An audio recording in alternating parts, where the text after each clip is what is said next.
Hey there, welcome to LSAT Demon Daily. I'm Nathan Fox. That's Ben Olson. We're the founders of LSATdemon.com and our weekly podcast, Thinking LSAT.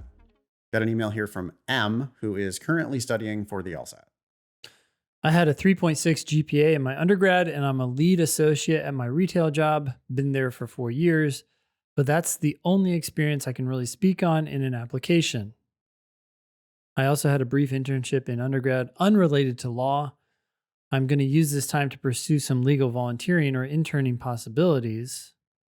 But would my GPA and high LSAT, like above 75th percentile for the schools I'm applying to, outweigh my lack of softs on an application? Would it be enough to still get any scholarships? Yeah, Yes. totally. Thanks for writing in.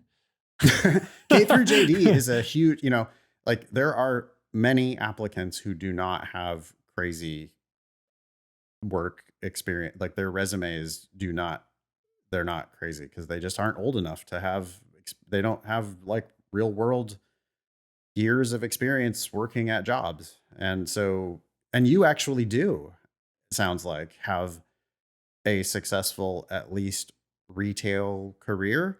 And that is very respectable and says a lot about your ability to prioritize and succeed. Look, you got to interact with people, and attorneys have to interact with people. These are not nothing skills. You have to show up every day. You have to be responsible. You have to do the things that you say you're going to do.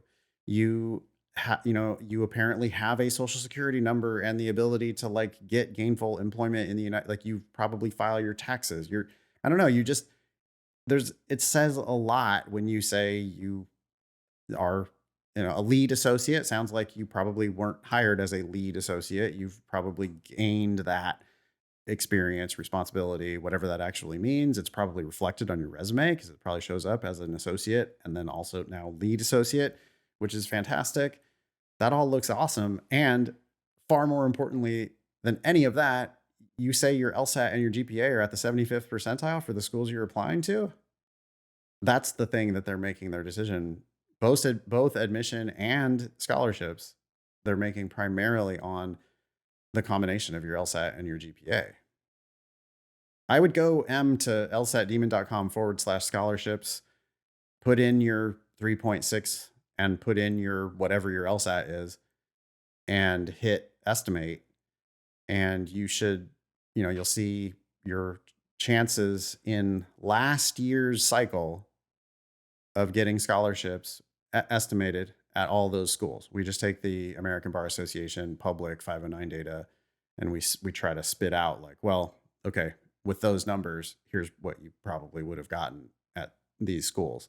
Yep. And that can be a guide for the future. Things can change in the next cycle. They always do, slowly change over time. But yeah, above 75th percentile is the magic scholarship generating thing. Great. Thanks, Em. Yeah, thanks Email for writing. daily at lsatdemon.com if you'd like to ask us a question or share some LSAT or law school admissions news. Thanks for listening.